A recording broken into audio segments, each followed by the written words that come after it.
কেমন আছো সবাই? আশা করি সকলেই ভালো আছো। অপুর সংসারে স্বাগত জানিয়ে শুরু করছি আজকের এই ব্লগ ভিডিওটি। শুক্রবার ভোর 4:30 বাজে এখন। বৃষ্টির আওয়াজে ঘুম ভেঙে গেল।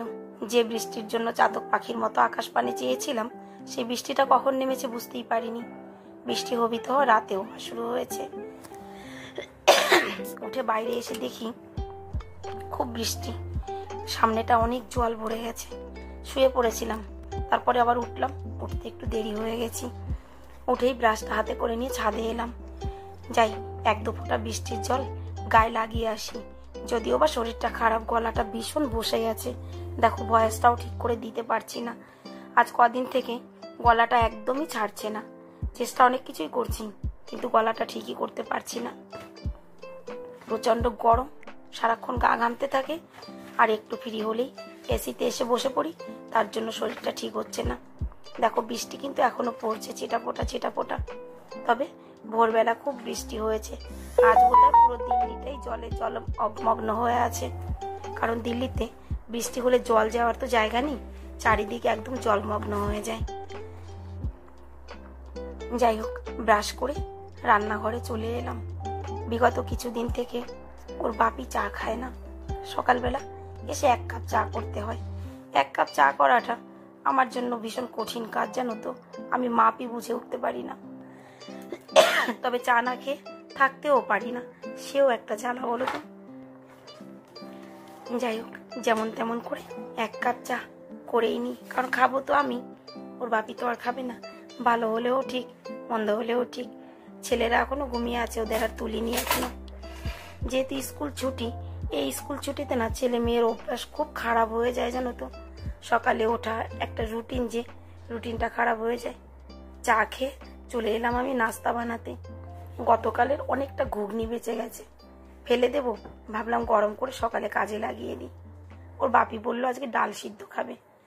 উনুন খালি ছিল, ডালটাও বসিয়ে দিয়েছি। আর সঙ্গে আটা মেখে নিলাম। যেহেতু রুটি করব, আমরা কিন্তু 2 টাইমই রুটি খাই।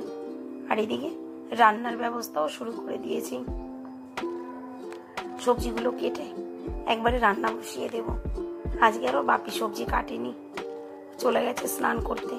ঘরের সামনেটায় অনেক আবর্জনা এসে জমে গেছে, কারণ জল চলছিল, তার জন্য গাড়িতে এসে বেঁধে গেছে। এদিকে আমার 2 জন দেখো জগাই মাথায় ঘুমিয়ে আছে খালি গায়ে। তার কারণ প্রত্যেক দিন লোডশেডিং হচ্ছে রাতে। অসহ্য গরম, ছেলেরা টিকতে পারে না। ছেলেরা কেন, কেউই টিকতে পারে না। আর রাত জাগার পর ঘুমিয়ে নে, আর ঘুমও ভাঙতে চায় না। 9টার বেশি বাজে, যেই ডাক দিই একটুখানি ঘড়ির পানি চেয়ে আবার ঘুরে ফিরে ঘুমিয়ে পড়ে। ওরা যেন বেঁধেই নিয়েছে, 10টা না বাজলে ঘুম থেকে উঠবো না। কি যে একটা জ্বালা, জানো তো, ছেলেদের ঘুম থেকে তোলা। খানিক সময় চিৎকার চেঁচামেচি করে চলে এলাম নিচে। এসে সমস্ত রান্না বান্না করলে কমপ্লিট করলাম, ঘর পরিষ্কার করলাম।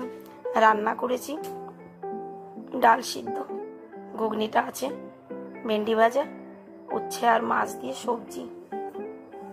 এদিকে ভাত বসিয়ে দিয়েছি। বড় ছেলে বলল মা চা খাবো, চা বসিয়েছি। দেখো, বাড়িতে এই লাল পিঁপড়ের কি যে লাইন লেগেছে তার কি বলবো। সারা জায়গায় শুধু এই লাল পিঁপড়ে। আচ্ছা, তোমাদের কারোর কি জানা আছে কি করলে ঘরের থেকে লাল পিঁপড়েগুলো পালাবে বলো তো? বিছানায় পর্যন্ত উঠে যায়। ভীষণ অসহ্যকর হয়ে উঠেছে এই লাল পিঁপড়েগুলো। ছেলেরা উঠে স্নান টান করে যে যার কাজ নিয়ে বসে পড়েছে। বড় ছেলে বিছানা তুলেছে, ছোট ছেলে পুজো দিয়েছে, তারপরে যার যার বই খাতা নিয়ে বসে পড়েছে। জামা কাপড় কাচবো না ভাবি, তবে প্রত্যেক দিনই কাচা ধোয়া আছে। আর যেহেতু মেঘলা, জামা কাপড়গুলো ছাদে নিয়ে এলাম মেলতে। বেশ কিছুদিন থেকে কিন্তু আমি ঘরের মধ্যে জামা কাপড় মেলি। অসম্ভব রোদে আর জামা কাপড় দিই না। আজকে একটু ছাদে মেলে দিয়ে যাই। আজকের যা ওয়েদার, তাতে মনে হচ্ছে জামা কাপড় আজকে শুকাবে না। যাই হোক, তাও মেলে দিয়ে যাই। যদি বৃষ্টি নামে ভিজবে, আর যদি বৃষ্টি না নামে তাহলে জলটা তো টেনে যাবে। এতটা মৌসুম ভালো, তার মধ্যেও বলবো খুব গরম। একটু সময়ও যেন টেকা যাচ্ছে না। চলে এলাম নিচে। এখন 4টে বাজে। যেহেতু ওর বাপি বেরোবে, এখন আবার রুটি করতে হবে আর চা করতে হবে। দুপুরবেলা খেয়ে দিয়ে একটু আরাম করেছিলাম, কিন্তু আবার 4টায় নিচে চলে এলাম। বড় ছেলে চলে গেছে কম্পিউটারে। চা বসিয়েছি, কিন্তু দুধ নেই। মনে ছিল না দুধের কথা। ছোট ছেলেকে পাঠিয়ে দিলাম দুধ কিনতে। ছোট ছেলে দুধ কিনে নিয়ে এসেছে। আমার একটা ব্যাড হ্যাবিট আছে, সেটা হচ্ছে আমি লাল চা খেতেই পারি না। ছেলে 2-3 দোকান ঘুরে তারপরে দুধ কিনে নিয়ে এলো। এই অভ্যাসটা না থাকলেই ভালো হতো, কিন্তু ছাড়তেও তো পারছি না। এদিকে রুটি সেও করে নিয়েছি। বড় ছেলে কম্পিউটার ক্লাস থেকে এলো, এখন আবার ওর বাপির সঙ্গে বেরোবে, কারণ আজ থেকে ওর টিউশন শুরু। আজ থেকে ও কোচিংয়ে যাওয়া শুরু করলো। ওর মুখটা কালো। এই তো এলাম, এখন আবার যেতে হবে। কিছুই করার নেই বাবা, যেতে হবে। যাই হোক, মুখ কালো করেই ও বেরিয়েছে। ওর কিছুতেই ইচ্ছা হচ্ছে না যেতে। মা কাল থেকে যাব না, কাল থেকে নয়, যেটা কাল সেটা আজই শুরু করো। যাই হোক, বাধ্য হয়ে যেতে হয়েছে ওর। চলে গেল। এবার আমি আর ছোট ছেলে দুজন ঘরে আছি। ছোট ছেলে বায়না শুরু করলো, মা চলো গোলগাপ্পা খেয়ে আসি। বাহ, তারপরে মা আর ছেলে দুজনে রেডি হয়ে বেরিয়ে পড়লাম। আজকে কিন্তু রাস্তাঘাটে ভীষণ কাদা, সেটা আমি জানি, ছেলেও জানে। তাও মৌসুমটা একটু ভালো আছে যেহেতু, তাই বেরিয়ে পড়লাম গোলগাপ্পা খাওয়ার নামে। তো বন্ধুরা, আমার এই ব্লগ ভিডিওটি তোমাদের যদি ভালো লেগে থাকে অবশ্যই লাইক কমেন্ট করবে। আর যারা আমাকে সাপোর্ট করোনি তারা প্লিজ সাপোর্ট করে আমার পাশে থেকো। সবাই সুস্থ থেকো।